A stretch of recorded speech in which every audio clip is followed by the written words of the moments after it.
하나님 말씀은 창세기 1장 31절 한 절만 보시겠습니다. 주보 오른쪽에 옮겨놨습니다.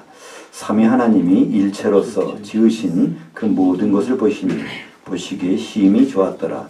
저녁이 되고 아침이 되니 이는 여섯째 날이니라.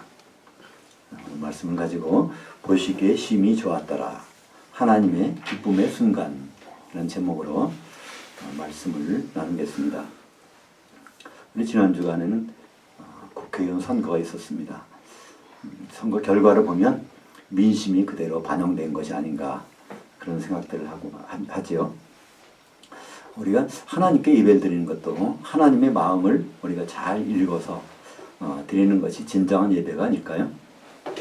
아무리 거창하고 훌륭한 예배라고 할지라도 하나님이 만족하시지 아니한다면 그 예배는 헛것이 될 것입니다. 구약에는요, 우리 예배와 같은 그 모형이 있었는데 그것을 성막에서 성전에서 드리는 제사라고 했습니다. 그 제사에서 가장 중요한 것은요, 지성소에 들어가서 대제사장 지성소에 들어가서 하나님 만나는 것입니다. 근데 거기는 엄청난 위험이 있었어요. 리스크가 있었단 말이죠. 성소와 지성소 사이에는요, 휘장이 있었는데 그 휘장을 건너 들어가서 거기서 대제사장이 죽지 않으면 이건 하나님께 연락된 거고요. 죽어버리면은요, 하나님이 만족이 없다는 뜻입니다. 그래서 대제사장은요, 들어갈 때 종을 달고 들어가고요. 그 다음에 긴 끈을 허리에 차고 들어갑니다. 종소리가 안 나면 죽었다는 뜻이니까 누가 들어가서 이제 끊을 수도 없고 들어간 사람도 죽어버리니까요. 그래서 종소리가 안 나면 그 긴 줄을 끌어서 대제사장을 끌어내서 희체를 이제 장사 지내는 그런 것이 바로 제사였고, 사실 지금도 그것이 예배의 사실은 형식입니다. 우리가 예배를 드리고 나서도요, 하나님과의 그런 만남과 하나님의 기쁨이 없었다면 그건 둘 중에 하나일 것입니다. 지성소에 안 들어갔든지, 사실 지성소로 생각했지만 다른 데에 들어갔든지, 그러니까 살아남았죠. 적당한 예배 제사를 드려도요. 근데 만약에 지성소에 들어가는 예배에서 우리가 살아남았다면 하나님의 기쁨이 되었다는 바로 그런 반증이 될 것입니다. 하나님의 기쁨은 한마디로 예수 그리스도이십니다. 요단강에서 예수님이 물에 들어갔다 나오실 때 성령이 임하셨죠. 그때 바로 하늘에서 하나님의 음성이 들렸습니다. 이는 내가 사랑하는 자요, 내가 기뻐하는 자라. 그러니까 하나님의 기쁨, 바로 예수님 볼 때마다 기뻐하셨죠. 또 변화산에서 예수님이 모습이 변하게 됩니다. 그때 같은 음성이 들렸습니다. 이는 내 사랑하는 자요, 내 기뻐하는 자요. 너희는 그의 말을 들으라. 그러니까 모세와 엘리야 다 치워버리고 바로 예수님의 말씀을 들으라. 왜냐하면 바로 예수님이 바로 하나님의 기쁨이 되기 때문에 그렇습니다. 창세기 1장에 보면요, 보시기에 좋았다라는 말이 7번 나옵니다. 그 중에 한 번 맨 마지막에 우리가 읽은 오늘 창세기 1장 마지막 절 31절은 보시기에 심히 좋았더라. 하나님 무엇을 보셨기에 이렇게 심히 좋아하셨더라고 하시겠는가? 이 마지막 절에서 실마리를 찾을 수 있지 않겠습니까? 근데 창세기는 참 여러 가지로 복잡하다고 생각하고 이해가 안 간다고 생각하지만요, 어떻게 보면 굉장히 하나님은 쉽게 보여주신 글입니다. 왜냐하면 창세기는 다른 성경과 마찬가지로 이스라엘 백성들, 애굽에서 400년 동안 종살이하던 노예살이하던 그 백성들이 알아들으라고 주신 말씀이기 때문에 사실 이렇게 연구하고 복잡하게 해석하고 해서 될 것이 아니라 그냥 들으면 되는 내용이지만 그것이 이제 언어가 바뀌면서 지금은 우리가 참 알기 어렵게 된 것입니다. 그 첫 번째 창세기 1장 1절에서부터도 사실은 좀 이게 구분이 안 가게 돼 있죠. 태초에라는 말로 시작하는데요. 이 태초에를 그 히브리어는 베레시트라고 합니다. 그래서 히브리 사람들이 성경은 창세기라고 하지 않고 그 사람들은요, 창세기 이름이 바로 베레시트입니다. 베레시트 하면 그것이 태초에라는 말도 되지만 창세기라는 책이라는 것이죠. 근데 이 베레시트라고 하는 단어에는 거의 정관사가 없다는 것입니다. 그러니까 빼 하면은 언제 그 다음에 그 레시트는 바로 머리라는 로슈에서 나온 말인데 그건 처음에 그러니까 영어로 하면 in the beginning인데 정관사 더가 없단 말이죠. 그럼 우리가 상상할 수 없는 인간의 인식으로는 확정할 수 없는 그 시점에서 하나님은 이 하늘들과 땅을 창조하셨다고 이렇게 말씀하고 있습니다.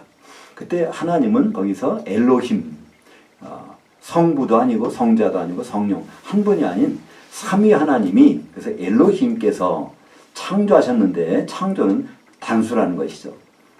그래서 삼위일체 하나님이 아니시면 그 문장이 성립되지 않는 그렇게 시작이 됐습니다. 오늘 마지막 절도 마찬가지입니다.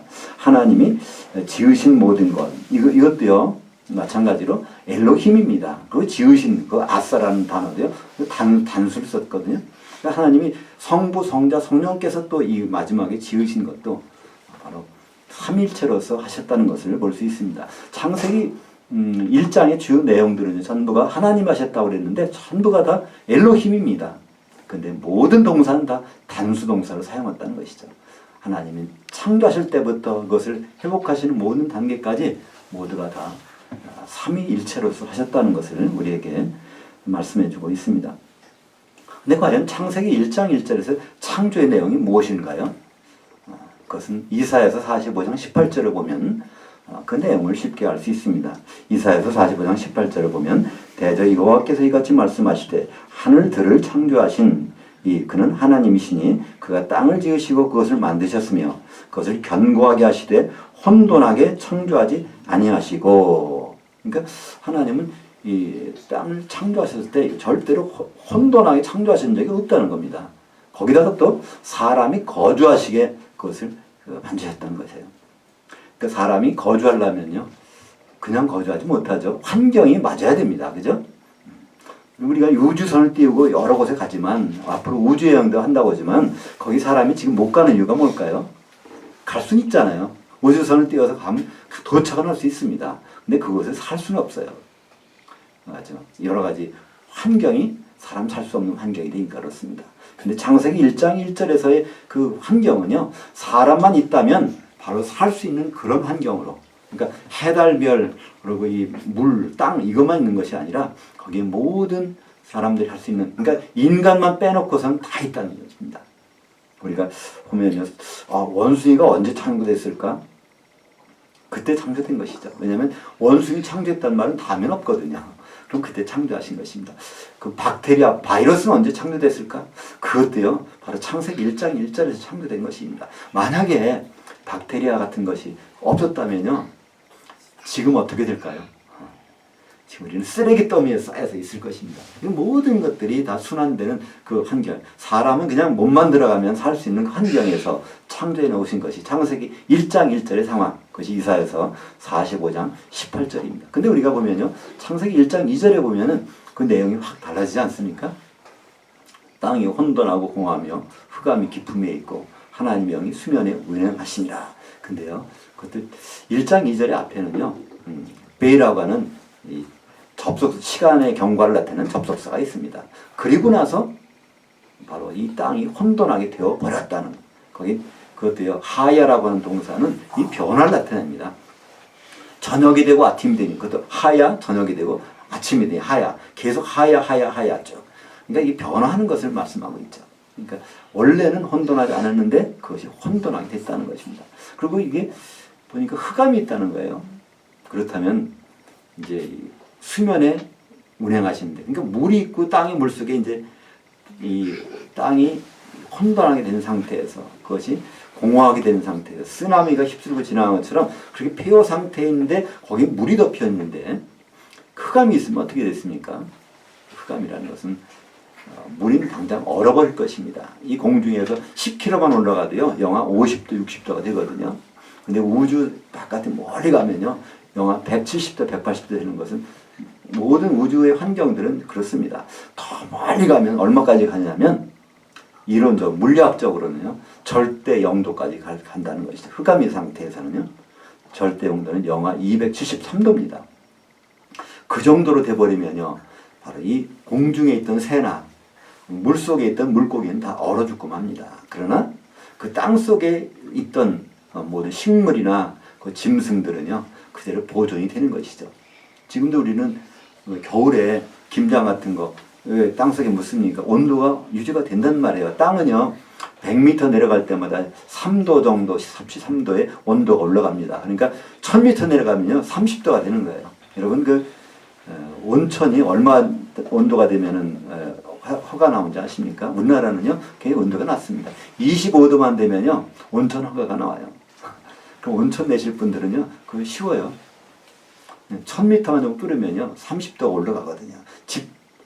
지표 온도가 15도라고 하면 45도의 물을 거기서 만날 수가 있습니다. 이 천지 창조 당시의 환경을 우리가 이렇게 한번 실제 상황 속이라고 생각하면 들어가면요 정말 무시무시하기도 어마어마하기도 합니다. 그 영하 273도라는 그 엄청난 추위 속에서 캄캄한 속에서 그 갇혀 있는 그 땅이 바로 하나하나 회복되는 단계가 나온다는 것이죠.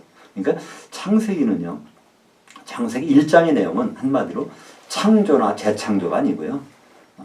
또 그 전체가 하나의 6일 동안의 창조가 아닙니다. 창조는 창세기 1장 1절에 창조하신 그 내용들을 바로 이제 1장 3절부터 하나하나 회복해 가시는 것이죠. 그래서 그 모든 것을 결론해서 말씀하신 것이 창세기 2장 3절입니다. 창세기 2장 3절에 보면 하나님이 일곱째 날을 복되게 하사 거룩하게 하셨으니 이는 하나님이 창조하셨으며 만드시던 모든 일을 마치시고 그날에 안식하셨습니다. 하나님이 창조해내는 것을 그 다음에 하나하나 만드셨다는 것은 회복해 가신다는, 복구해 가신다는 거죠.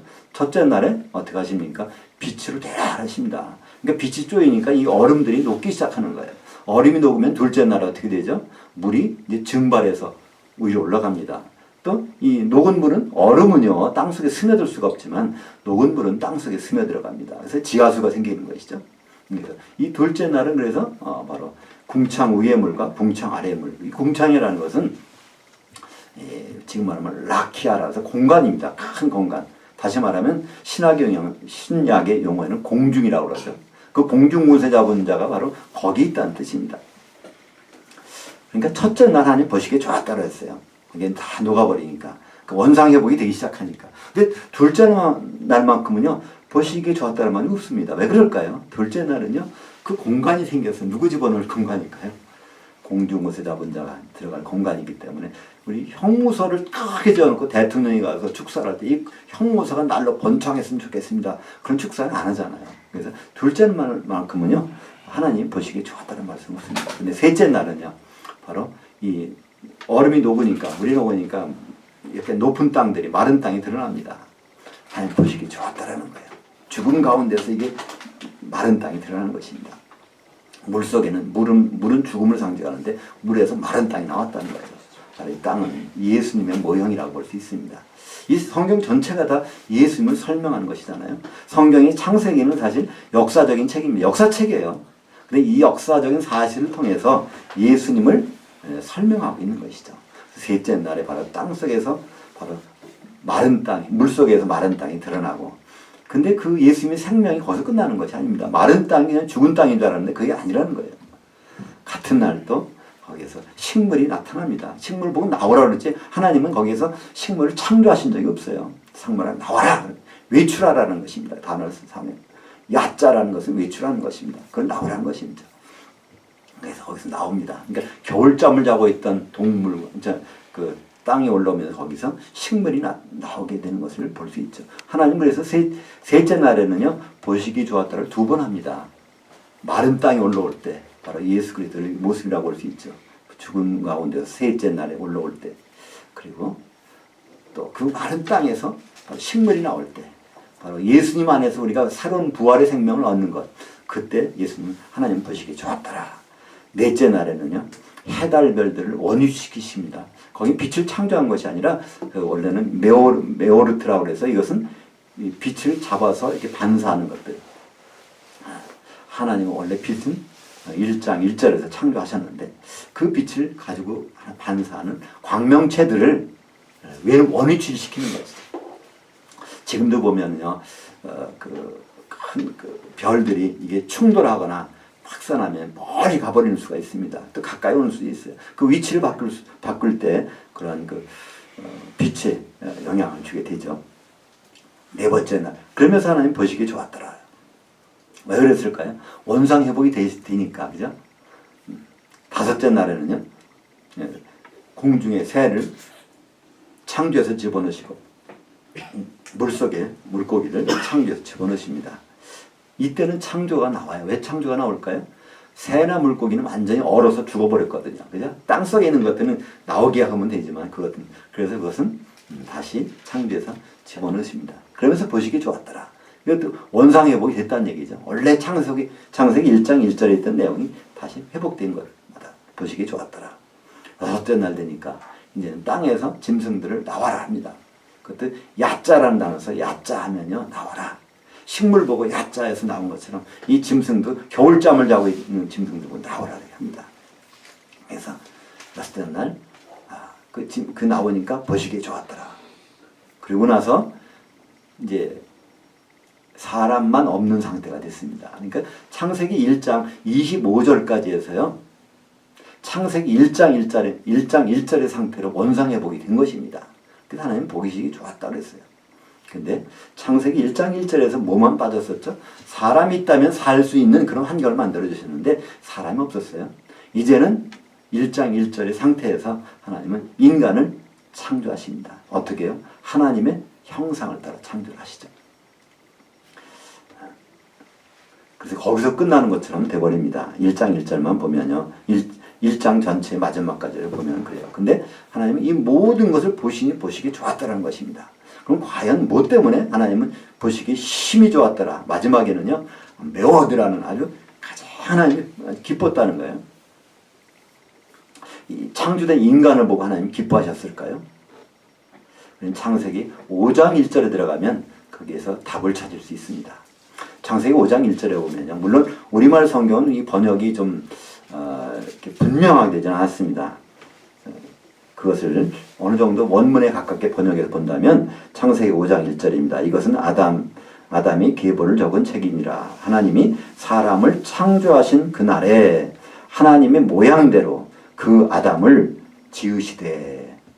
그러니까 창조하신 날, 인간을 창조한 날에 어떤 일이 벌어졌는데 그것이 아담을 지으셨다는 겁니다. 이 창조와 지으신 것은 구분이 되죠. 창조라는 것은요, 재료가 없는 것입니다. 하나님이 생각하면 나타나는 것이에요. 그죠? 근데 지은다는 것은 모든 재료가 있는 것이죠. 많은 사람들은 이렇게 생각을 합니다. 하나님이 말씀으로 천지만물을 창조하셨다고 이렇게 얘기를 합니다. 그건 창조가 아닙니다. 성경상 창조는 아니라는 것이죠. 왜냐하면 말씀도 하지 않으셔도 나타나는 것이 창조거든요. 그 말씀의 기원은요, 히브리서 11장 3절 때문에 그렇게 생각을 하게 됩니다. 모든 세계를 하나님이 말씀으로 지어진 줄을 우리가 믿음으로 알 수 있다는 거, 이렇게 우리말 번역이 되어 있는데요. 그 원래 번역은요, 모든 세계가 하나님의 그 말씀, 레마로 지어진 줄, 이 지어졌다는 거거든요. 회복되고 복구됐다는 뜻입니다. 찢어진 그물을 이렇게 다 회복해서 수선해놨다는 것입니다. 이 하나님이 이거 모든 창조된 것들을 하나하나 수선해 놓은 것, 그것을 우리 믿음으로 알 수 있다는 겁니다. 다시 말해서 창세기 1장 3절 이하에 빛이 있으라, 묻이 드러나라, 식물아 나와라, 동물도 나와라, 이 모든 것들을 하나님 레마를 말씀하셨는데 그것은 바로 찢어진 그물을 깨우듯이 그 하나님이 지으셨다는 것을 히브리서 11장 3절에서는 그것을 우리말로 번역해 지었다. 말씀으로, 레마로 이렇게 하고 있죠. 그러니까 하나님이 창조하신 다음에 그것이 파괴된 상태에 있는 것을 다시 한번 하나하나 복구하시는, 그게 하나님 사랑이 아닐까요? 하나님이 이게 파괴되면 이거 치우고 다시 재창조하시면 됩니다. 그죠? 하나님 그게 어렵겠어요? 생각만 하시면 나오는데, 하나님은요, 그렇게 안 하신다는 거예요. 그 찢어지고 상한 것들을 다 꿰매고 상처를 싸매가지고 그것을 끝까지 사랑하시는, 그것이 바로 하나님의 사랑이 아닐까요? 창세기 1장은 바로 하나님의 능력과 하나님의 사랑을 같이 우리에게 보여주고 있습니다. 창세기 1장 1절의 그 하나님의 능력, 창세기 1장 3절부터 나오는 하나님이 손수 그것을 말씀하시면서 손으로 빚으시면서 하시는 하나님의 사랑, 우리가 아무리 잘못을 저질러도요, 하나님은 그냥 내팽개치시는 것이 아니라 하나 그분은 회복하시는 거예요. 그때마다 하나님은 이렇게 보시기에 좋았더라, 좋았더라, 좋았더라, 좋았더라. 계속. 그러나 언제 가장 심히 좋아하셨습니까? 여섯째 날 후반부는요, 인간을 창조하시고, 인간 창조하실 때는요, 하나님이 형상대로만 창조했다고 되어 있어요. 창세기 1장 27절에. 모양은 빠져있단 말입니다. 근데, 창세기 5장 1절에 보면, 그날에 아담은 하나님 모양대로 빚어서 지으셨다고 말씀하고 있습니다. 하나님의 형상이란 무엇일까요? 그건 그림자, 우리 눈에 보이는 피를 가진 육체를 뜻합니다. 육체에 혼이 들어있는, 살아있는 것이죠. 그러니까 모든 사람들은, 살아있는 사람들은 다 형상이 있는 것입니다. 그런데 모양이라는 것은 단어가 공통점이라는 단어를 씁니다. 데모트라는 단어인데요. 하나님과 우리만이 갖고 있는 공통점이 있다는 거예요. 다른 생물체는 없는데 하나님과 우리만이 갖고 있는 그 공통점. 창세기 2장 7절에 보면 다른 생물은 그냥 창조하셨는데 인간의 아담에게는요, 뇌샤마라고 하는 영을 집어넣습니다. 이것이 바로 창세기 5장 1절에서는 하나님 모양이라고 그렇게 말씀하고 있죠.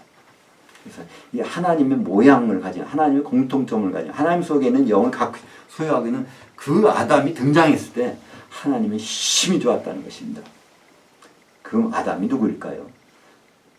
로마서 5장 14절에 보면 그 아담은 오실자의 모형이라 이렇게 말씀하고 있습니다. 오실자입니다. 오신 자가 아니에요.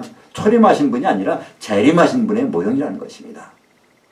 바로 재림하신 분, 바로 그분은요, 누굴 필요로 할까요? 그분에게는요, 아내가 있어야 됩니다. 바로 그분은 신랑으로시기 때문에 신부가 필요한 거예요. 그분의 모형이라는 거예요. 그러니까 바로 이 아담에게는 필요한 것이요, 돕는 대필이 필요합니다. 창세기 2장 18절에는요, 하나님은 그러세요. 이 아담이 혼자 있는 것이 내게는 좋지 못하니, 참 지금까지는 좋다 하셨는데 갑자기 좋지 못하다는 걸 처음으로 말씀하세요. 이 좋다라고 하는 단어는요, 히브리 말로 토브라고 합니다. 이건 선하다는 뜻도 있고요, 좋다는 뜻도 있는데, 영어도 마찬가지잖아요. good 하면요, good은 좋다는 뜻도 있고요, 선하다는 뜻도 있습니다. 하나님은 여기서 아담이 혼자 있는 건 좋지 못하다는 거예요. 그러니까 지금까지 좋았던 분이 좋지 못하다는 것은 하나님은 뭔가를 좋게 하시겠다는 의도가 있다는 것입니다. 그래서 결국은 아담을 깊이 잠들게 한 후에 그에게서 갈비뼈를 뽑아서 그 아내를 만들어 오십니다. 바로 예수 그리스도를 십자가에서 죽이시고 잠들게 하신 다음에 거기서 피를 내시고, 그래서 그 아내를 만들어 오시는 것. 십자가 예수님이 피를 흘리신 다음에 그 피로 사신 것이 바로 교회 아닙니까? 사도행전 20장 28절은요, 하나님의 피로 사신 것은 교회라고 말씀하고 있어요. 우리는 예수님의 피로 내가 구원받았다 할렐루야 거기 끝나지만 성경은 그렇지 않다는 겁니다. 성경에서는요, 그 한 분 한 분들이 지체가 돼서 이것이 예수 그리스도의 몸이 돼서 나타나는 그 교회를, 그걸 위해서 하나님은 피를 흘리셨는데, 그것 때문에 바로 하나님은 기뻐하실 거라는 거죠. 하나님은 바로 이 아담을 보시고 심히 기뻐하셨습니다. 근데 아담은 오실 자의 모형입니다. 그러면 예수님이 오실 때 그분은 심히 기뻐하실 것입니다. 근데 예수님이 오실 때 그 하나하나는 심히 기뻐하게 되기 위해서는요, 하나님이 좋았더라 하는 것들이 있어야 되잖아요. 그죠? 여섯째 날에 마지막에 심히 좋았더라. 마찬가지로 첫째 날 보시기에 좋았더라. 셋째 날 좋았더라. 계속 하신 것처럼 하나님은 지금 무엇을 좋아하시고 무엇을 기뻐하실까요? 하나님은 우리가 그분의 몸으로서 되어지는 것을 기뻐합니다. 그것이 바로 예배라고 말씀하고 있죠. 요마서 12장 1절에 보니까 그러므로 형제들아 내가 하나님의 모든 자비하심으로 너희를 권하노니 너희 몸들을 하나님 기뻐하시는 거룩한 하나의 산 제물로 드리라. 이것이 너희가 드릴 합당한 예배니라. 우리는 예배를 나왔는데요, 우리 예배에 성공한다고 하면요, 예배 성공이란 무엇일까요? 하나님 기뻐하시는 것, 그 예배 성공이죠. 뭘 기뻐하신다고요? 너희 몸들이 한 산 제물이 되면 기뻐하시겠다는 거예요. 우리가요, 각자 여러 제물이 되는 걸 기뻐하지 않는다는 것입니다. 우리가 나도 하나님이 거룩한 제물이다, 헌신하겠습니다, 각자 하는 거요, 그건 하나님 기뻐하지 않는다는 거예요.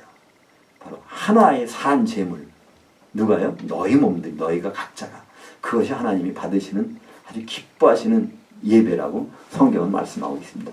우리가 정말 지금 뭐 하는 과정일까요? 이제 아담의 돕는 배필을 세워지는 과정이에요. 지금 아담을 통해서 하나님이 기뻐하셨다고 말씀하셨어요. 심히 기뻐하셨는데 이제는 그분의 돕는 배필이 없으면 하나님은 좋지 못하니 나 기쁘지 않아. 그래서 이제 지금은 아담의 돕는 배필인 그리스도의 신부인 교회가 모여지고 예배드릴 때마다 하나님은 그때마다 기뻐하실 것입니다. 오늘도 우리가 한 생각을 가지고 한 마음으로 이 자리에 모여서 예배를 드린다면요, 하나님은 심히 기뻐하실 것입니다. 그 순간이 계속 점점 되면서 마지막 때는요, 우리가 공중에 올라가서 주님과 만날 때 우리 한 몸으로 나타나게 되면 그 자리에서 하나님은 뭐라고 말씀하실까요?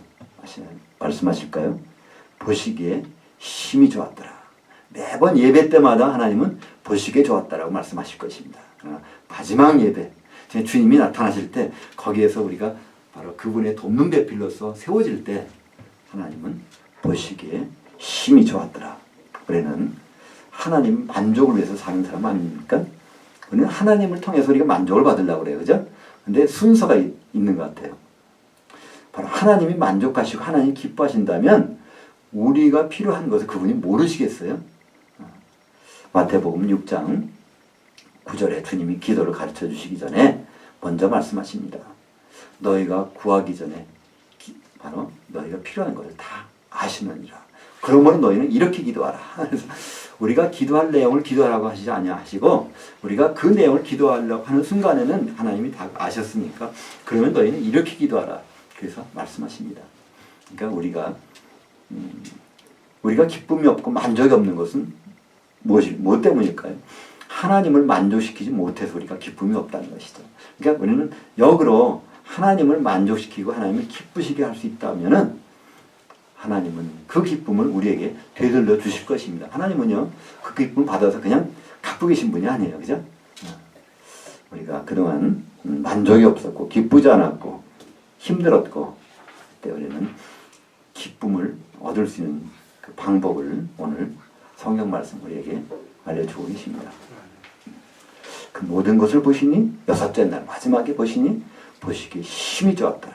그 아담이 나타났을 때, 예수 그리스도가 이렇게 나타났을 때, 근데 예수 그리스도께서 혼자 있을 때 하나님은 보기 좋지 아니하니 돕는 배필이 있으면 하나님은 더 심히 좋았더라. 그 돕는 배필로서 우리가 세워지고 있는 이 예배 순간마다 하나님은 좋았더라. 마지막에는 심히 좋았더라. 우리는 하나님의 기쁨을 위해서 사는 사람들입니다. 기도하겠습니다.